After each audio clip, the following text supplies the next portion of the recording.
Students, welcome to the Praveen Academy. In first lecture of gravitation, we have studied that centripetal force, Newton's law, Kepler's laws of planetary motion, and Newton's law of gravitation. In this lecture, we are going to see gravitational force. Gravitational force means force of attraction between body and earth. Body आणि earth मध्ये जो force of attraction present असतो that is called as gravitational force.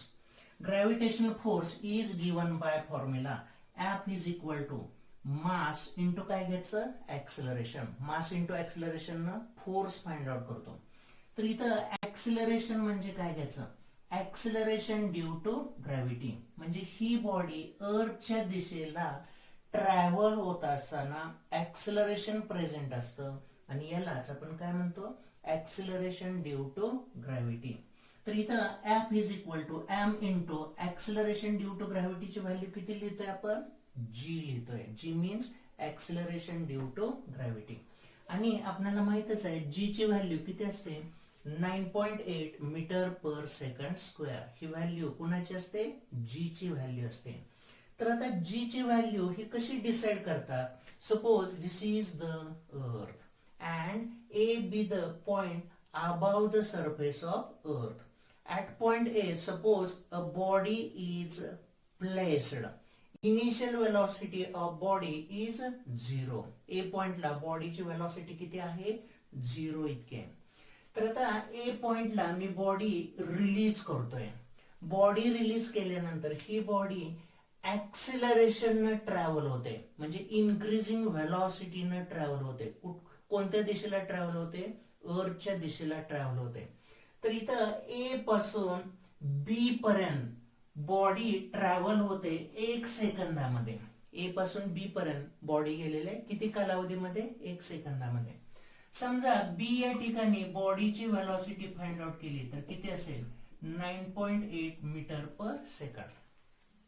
Similarly अजून एका सेकंदामध्ये body reaches from B to C. पुढच्या सेकंदामध्ये बी पासून सी पर्यंत गेले तर सी या ठिकाणी बॉडीची व्हेलॉसिटी किती असते 19.6 मीटर पर सेकंड. मग आपण बी आणि सी मधलं ऍक्सिलरेशन फाइंड आउट करूया. तर हे ऍक्सिलरेशन या फॉर्म्युल्यानुसार फाइंड आउट करतोय v2 minus v1 upon T.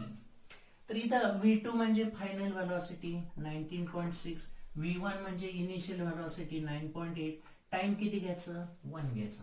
तर ही व्हॅल्यू किती मिळते 9.8 मीटर पर सेकंड स्क्वेअर.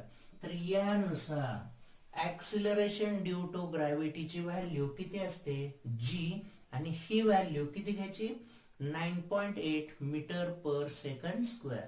तर यानुसार आपण फोर्स फाइंड आउट करू शकतो आणि या फोर्सलाच काय म्हणायचं gravitational force.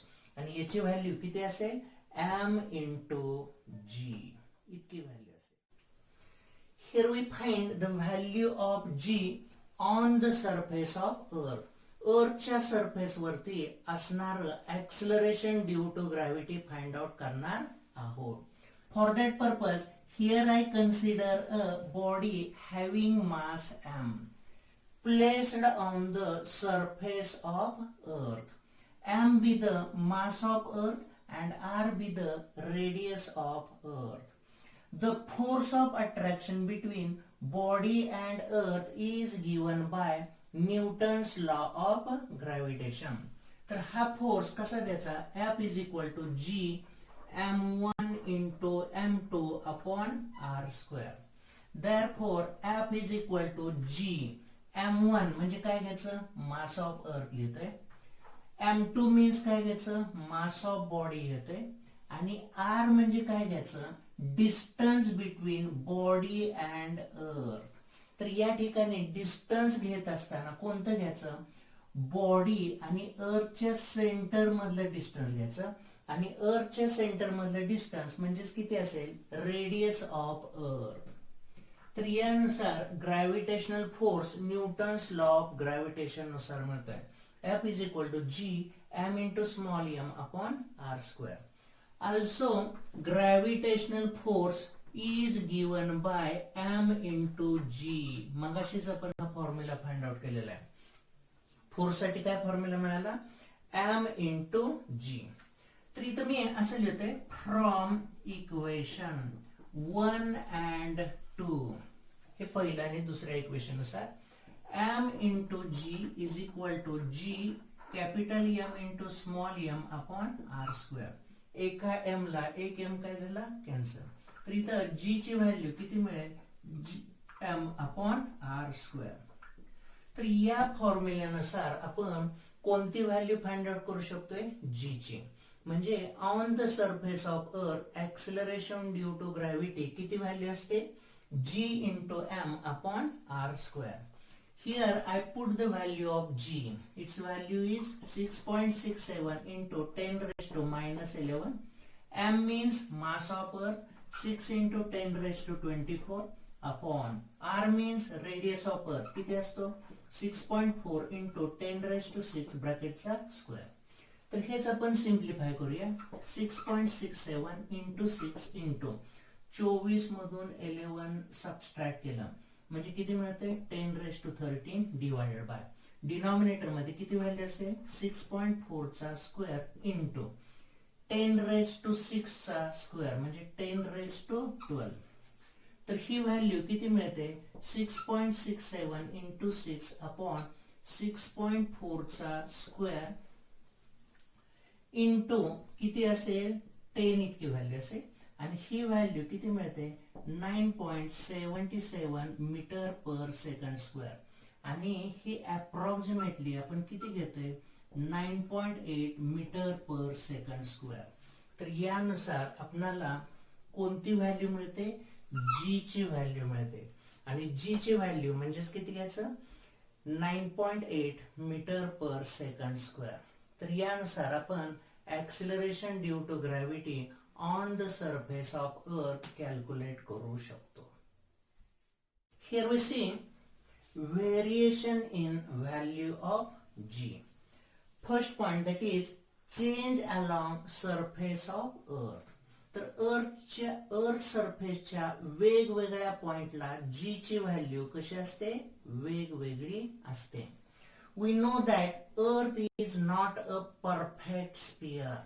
Due to rotation of the earth, he earth आहे, and due to the rotation of earth is bulged at the equator. म्हणजे इक्वेटरला अर्थ काय होते?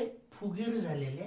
and flattened at the pole, म्हणजे पोलच्या ठिकाणी हे कसे झालेले आहे? चपटी झालेले आहे. त्यामुळं इथं इक्वेटरला अर्थचा रेडियस काय मिळतो? जास्त मिळतो. आणि पोलला अर्थचा रेडियस कसा असेल? कमी असेल. तर इथं बाबरता आरई म्हणजेच काय? इक्वेटरचा रेडियस. आणि आरपी म्हणजेच काय? पोलचा रेडियस. तर इथं काय लक्षात येतं? पोलचा रेडियस कमी आहे आणि इक्वेटरचा रेडियस कसा आहे? जास्त आहे. तर इथं RP is less than RE. Okay. तर आता या ठिकाणी जी ची व्हॅल्यू आपण कशी फाइंड आउट करू शकतो? जीएम अपॉन आर स्क्वेअर न. जी ची व्हॅल्यू कशी फाइंड आउट करतो? जीएम अपॉन आर स्क्वेअर न फाइंड आउट करतो. मग at the pole GP is equal to, पोलच्या ठिकाणी acceleration due to gravity GP कसं लिहायचं? GM upon RP square. R च्या ठिकाणी काय लिहायचं? RP square. आणि इक्वेटरच्या ठिकाणी ऍक्सिलरेशन ड्यू टू ग्रॅव्हिटी हे काय म्हणू शकतो? GE. Acceleration due to gravity at equator. GE is equal to GM upon काय घ्यायचं? आर ई चा काय घ्यायचा? स्क्वेअर घ्यायचा. तर आता इथं असं लक्षात येतं आरपी ची व्हॅल्यू कशी आहे? कमी. त्यामुळे जीपी ची व्हॅल्यू काय असते? जास्त. आणि आरई ची व्हॅल्यू कशी असते? जास्त. त्यामुळं जीई ची व्हॅल्यू कशी असेल? कमी. तर इथं जीपी ची व्हॅल्यू किती असते? 9.83 मीटर पर सेकंड स्क्वेअर. आणि जीई ची व्हॅल्यू किती असते? 9.78 मीटर पर सेकंड स्क्वेअर. तर इथं अर्थचा शेप इक्वेटरला वेगळा असतो. इक्वेटरला अर्थचा रेडियस जास्त असतो आणि पोलला अर्थचा रेडियस कमी असतो. त्यामुळं इक्वेटरच्या ठिकाणी ऍक्सिलरेशन ड्यू टू ग्रॅव्हिटी कमी असेल आणि पोलच्या ठिकाणी ऍक्सिलरेशन ड्यू टू ग्रॅव्हिटी कसं असेल, जास्त असेल. As we move from equator to pole, equator कडून पोलच्या दिशेला जाऊ तसं ऍक्सिलरेशन ड्यू टू ग्रॅव्हिटी काय होत जाईल, वाढत जाईल. आणि त्याचमुळं बॉडीचं वेट सुद्धा इक्वेटर पासून पोलच्या दिशेनं जाऊ तसं काय होत जाईल, वाढत जाईल. म्हणजे इक्वेटरला बॉडीचं वेट कसं असेल, कमी, आणि पोलला बॉडीचं वेट कसं असू शकेल, जास्त असू शकेल. That is due to acceleration is different at different places. Next point, change along height. म्हणजे हाईट नुसार acceleration due to gravity मध्ये काय बदल होतो हा भाग इथं आपण स्टडी करणार आहोत. Okay, this is the earth and R be the radius of earth. तर इथं अर्थ सरफेसला जी ची व्हॅल्यू आपण कशी देऊ शकतो, gm अपॉन आर स्क्वेअर. आणि gm अपॉन आर स्क्वेअर ची व्हॅल्यू साधारणतः किती मिळते, 9.8 metre per second square. As we move above height h इतक्या हाईटला ऍक्सिलरेशन ड्यू टू ग्रॅव्हिटी इथल्यापेक्षा कसं असेल, वेगळं. इथं जर acceleration due to gravity g म्हटलं तर या ठिकाणचं ऍक्सिलरेशन ड्यू टू ग्रॅव्हिटीला आपण काय म्हणूया, gh म्हणूया. तर इथं gh ची व्हॅल्यू कशी फाइंड आउट करायची, gm अपॉन, तर इथं डिस्टन्स किती घेतोय, ही हाईट आणि अर्थच्या सेंटर पासूनचं डिस्टन्स घेतोय. म्हणजेच किती डिस्टन्स घ्यायचं, r प्लस h. म्हणजेच gh साठी फॉर्म्युला काय मिळतो, gm upon r plus h bracket square. Distance किती घेतोय, सेंटर पासून या पॉइंट पर्यंत, म्हणजे r प्लस h ब्रॅकेटचा स्क्वेअर. आता या ठिकाणी r प्लस h ची व्हॅल्यू काय झालेली आहे, इन्क्रीज झालेली आहे. त्यामुळं acceleration due to gravity at height h काय झालं असेल, कमी झालेलं असेल. म्हणजे या हाईटला ऍक्सिलरेशन ड्यू टू ग्रॅव्हिटीची व्हॅल्यू कशी असेल, कमी असेल. म्हणजेच आपण काय म्हणू शकतोय, तर सरफेस वरती ऍक्सिलरेशन ड्यू टू ग्रॅव्हिटीची व्हॅल्यू कशी असते, जास्त असते. And as we move above the surface of earth value of acceleration due to gravity reduces. Acceleration due to ग्रॅव्हिटीची व्हॅल्यू काय होते, रिड्यूस होते. तर आता हेच आपण एका टेबल नुसार पाहणार आहोत. Here I have prepared a table.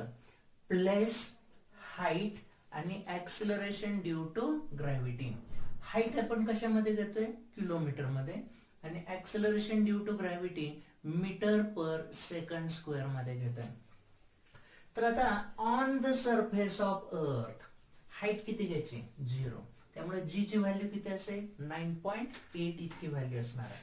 Okay, आता माउंट एव्हरेस्ट वरती, माउंट एव्हरेस्ट हा अर्थ सरफेस पासून किती हाईट वरती आहे, 8.8 किलोमीटर या हाईट वरती आहे. त्यामुळं ऍक्सिलरेशन ड्यू टू ग्रॅव्हिटीची व्हॅल्यू किती आहे, 9.8 इतकी व्हॅल्यू आहे. ओके, आता मी इथे एक बलून घेतोय. किती हाईटला बलून घ्यायचा, 36.6 किलोमीटर या हाईटला बलून घेतला. तर जी ची व्हॅल्यू किती असते, 9.77 मीटर पर सेकंड स्क्वेअर. याच्यानंतर weather satellite at height 400 kilometre, 400 kilometre हाईटला वेदर सॅटेलाइट घ्यायचा. तर जी ची व्हॅल्यू किती असते, 8.7 मीटर पर सेकंड स्क्वेअर. आणि कम्युनिकेशन सॅटेलाइट, कम्युनिकेशन सॅटेलाइट किती हाईट वरती असतो, 35,700 किलोमीटर इतक्या हाईट वरती असतो. तर त्या ठिकाणी जी ची व्हॅल्यू किती असते, 0.225. तर इथं टेबल वरून सुद्धा आपण असं सांगू शकतो, हाईट जशी वाढत जाईल अर्थ सरफेस पासून तसं ऍक्सिलरेशन ड्यू टू ग्रॅव्हिटीची व्हॅल्यू काय मिळते? कमी मिळते. ऍक्सिलरेशन ड्यू टू ग्रॅव्हिटीची व्हॅल्यू काय मिळते? कमी मिळते. Here we see third point, that is change along depth. म्हणजेच काय? अर्थच्या सरफेस पासून as we move downwards d इतक्या डेप्थला ऍक्सिलरेशन ड्यू टू ग्रॅव्हिटी काय असेल हा भाग इथं आपण स्टडी करणार आहोत. तर इथं on the surface of earth, this is the earth, and on the surface of earth G ची व्हॅल्यू काय असते? gm upon R square. Okay. आता मी काय करतोय, सरफेस पासून डी इतक्या डेप्थला जायचं. किती डेप्थला जायचं? डी इतक्या डेप्थला जायचं. तर डी इतक्या डेप्थला या पॉइंटला ऍक्सिलरेशन ड्यू टू ग्रॅव्हिटी काय घ्यायचा? GD means acceleration due to gravity at depth D. तर डी या डेप्थला अर्थचं मास किती कन्सिडर करायचं? तर हे इतकं मास कन्सिडर करतोय. अर्थचा एवढाच भाग कन्सिडर करायचं आणि अर्थचं मास हे इतकं मास कन्सिडर करायचं. हे एवढंच मास कन्सिडर करायचं. I write that mass as M dash. आणि अर्थचा रेडियस डी इतक्या डेप्थला किती घ्यायचा? आर मायनस डी घ्यायचा. तर हा एवढाच रेडियस घेतोय. किती घेतला रेडियस? आर मायनस डी हा रेडियस घेतला. त्यामुळं acceleration due to gravity at depth D, D इतक्या डेप्थला ऍक्सिलरेशन ड्यू टू ग्रॅव्हिटी काय द्यायचं? GD is equal to, acceleration साठी काय फॉर्म्युला असतो? gm upon R square. तर इथं GD is equal to G, M च्या ऐवजी काय लिहायचं? हे एवढंच मास म्हणून काय लिहितोय? एम डॅश म्हणतोय, एम डॅश अपॉन आर स्क्वेअरच्या ऐवजी काय लिहायचं? रेडियस आर मायनस डी ब्रॅकेटचा काय लिहितोय? स्क्वेअर. तर इथं जीडी इज इक्वल टू काय घेतलं? gm dash square upon R minus D bracket square. तर आता as we move below the surface of earth at depth D, M dash ची value काय होते? कमी होते. त्यामुळं acceleration due to gravity at depth D कसं भरेल? कमी भरेल. म्हणजे डी इतक्या डेप्थला acceleration due to gravity surface पेक्षा कसं असेल? कमी असेल. आणि जर आपण सेंटरला गेलो तर ऍक्सिलरेशन ड्यू टू ग्रॅव्हिटीची व्हॅल्यू काय भरेल? झिरोच मिळेल. कारण का? या ठिकाणी हे मास जे आहे ते किती मिळतं? झिरो मिळेल. त्यामुळं at the centre of earth acceleration due to gravity ही व्हॅल्यू किती असेल? झिरो असेल. Difference between mass and weight. Mass means the amount of matter present in the object. Object मध्ये असणारी मॅटर यालाच आपण काय म्हणतो? मास म्हणतो. And weight means it is the force with which the earth attracts the object. तर object वरती असणारा फोर्स अर्थच्या दिशेनं, तर यालाच आपण काय म्हणतो? वेट म्हणतो. याच्यानंतर मास इज सेम एव्हरीवेअर.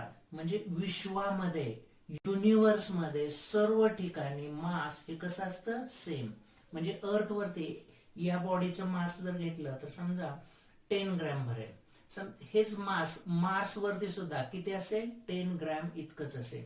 तर मास कोणत्याही बॉडीचं युनिव्हर्स मध्ये कोणत्याही पॉइंटला कसं असेल? सेम असेल.